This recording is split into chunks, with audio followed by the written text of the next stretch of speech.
Following Goku's death and the killing spree of the Z Fighters, Android 17 and 18 come at number 7, while staring at the world through their rear view, destroying, killing anything and everything they see, treating the Earth and its population as nothing more than a mere game, brutally murdering future Gohan, and driving Trunks to become a Super Saiyan.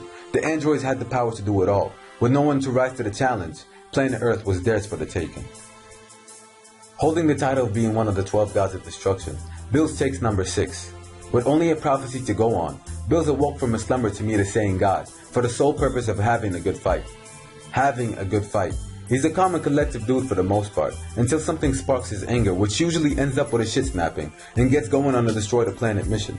Bills is on the list for a couple of reasons, with one being that he's the god of destruction in the DBZ universe we all know and love, and the other for being the force to drive a Saiyan to become a fucking god.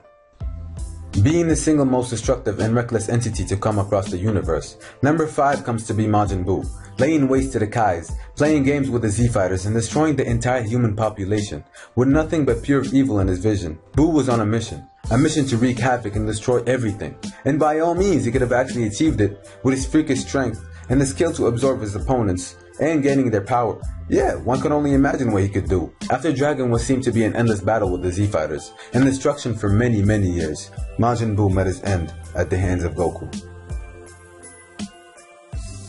Holding the rank of being the most ruthless Saiyan to have ever been, the legendary Super Saiyan is number 4. Born with the power level of over 9,000, Broly was unlike any other.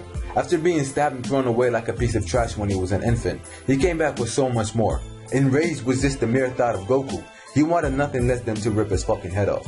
Broly had a look in his eyes, a blank stare, which usually ends up with him demolishing everything in sight. If not restricted by his father, he would spiral out of control with one simple thought in mind. A thought to kill Goku and whoever got in his way of doing so. And being the guy who destroyed a fucking galaxy, it's definitely something to add to his resume.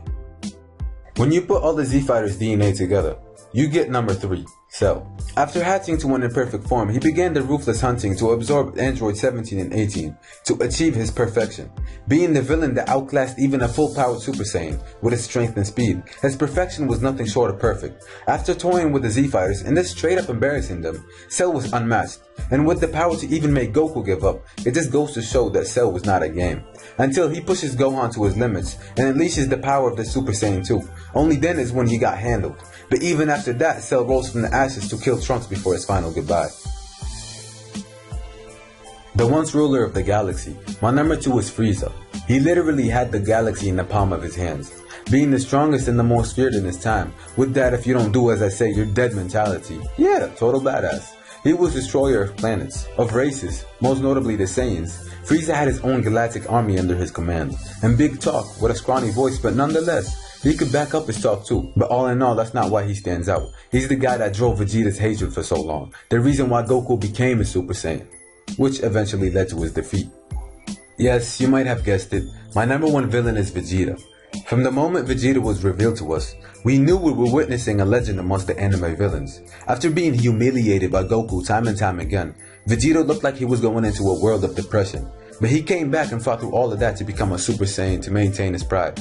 Although Vegeta turned good, he still had those evil instincts in him. And those evil instincts are what made Vegeta that great of a character. And come on, let's face it, it's Vegeta for fuck's sake. And even when he was good to the good guys, he was still as evil gets to the bad guys. But what makes Vegeta stand out is he had heart, he had goals, and he had